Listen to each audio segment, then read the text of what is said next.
नमस्कार साथियों, स्वागत है आपका हमारे YouTube चैनल पर। आज हम बात करेंगे EPS 95 पेंशन से जुड़ी एक बड़ी और बेहद अहम खबर की।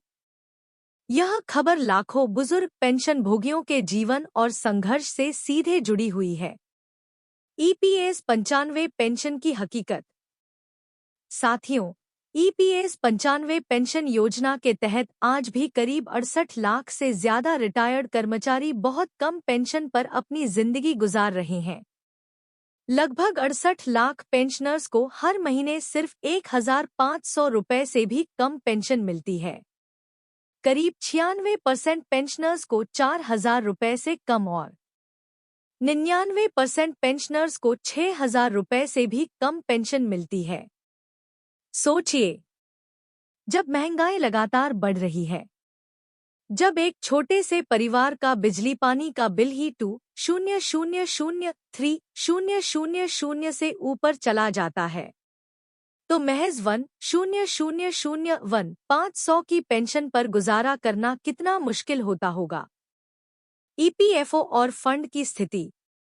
आपको यह जानकर हैरानी होगी कि फंड में पैसा मौजूद है, फिर भी सरकार पेंशन बढ़ाने का कदम नहीं उठा रही है। साल 2023-24 में EPFO यानी कर्मचारी भविष्य निधि संगठन ने करीब 23,000 रुपए करोड़ से ज्यादा की पेंशन बांटी है।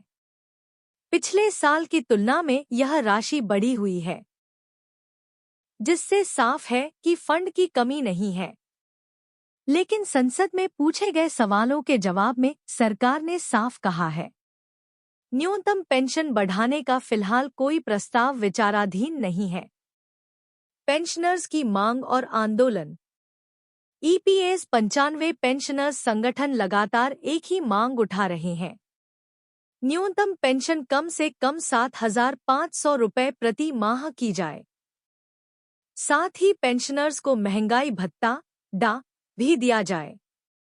इसके लिए कई बार दिल्ली और अलग अलग राज्यों में धरना प्रदर्शन किए गए।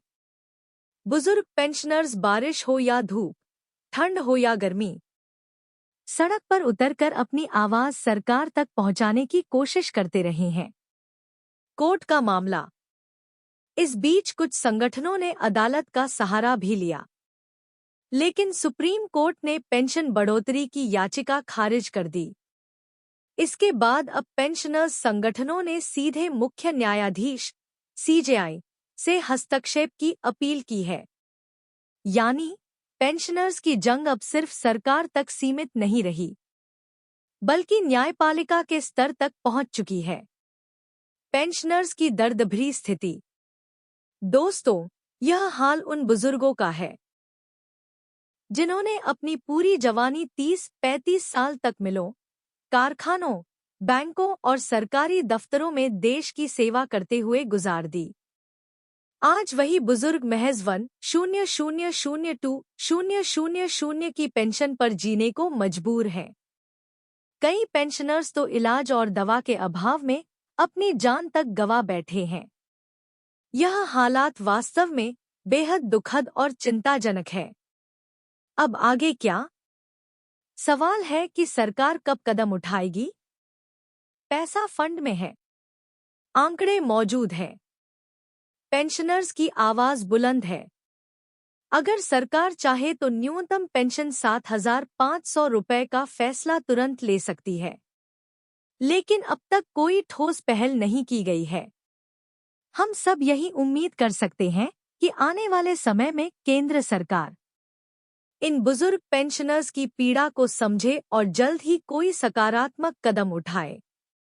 दर्शकों से सवाल।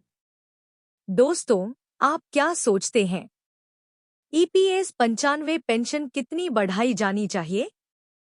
क्या 7,500 रुपए पर्याप्त है या उससे भी ज्यादा होना चाहिए? अपनी राय हमें कमेंट में जरूर बताइए। अंत में अपील।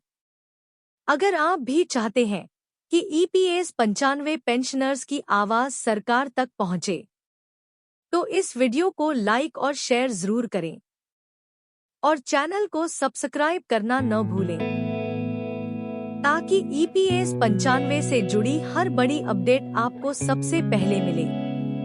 धन्यवाद।